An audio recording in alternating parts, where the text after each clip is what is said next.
Наркоконтроль по Якутии пресек деятельность очередной преступной группировки, занимавшейся поставкой и сбытом гашишного масла.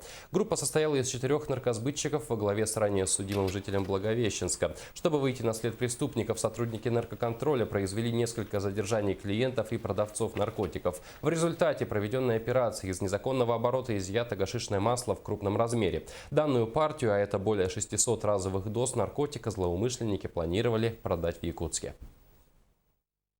Лидер группы, житель Амурской области, занимался изготовлением и фасовкой гашишного масла, а затем передавал готовый товар своим подельникам в столице республики. Транспортировку преступного наркогруза взял на себя таксист, работающий на грузопассажирских перевозках.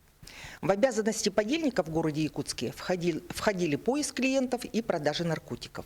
В настоящее время все участники задержаны, ведется следствие, подозреваемым грозит до 20 лет заключения за сбыт наркотиков в составе организованной преступной группы.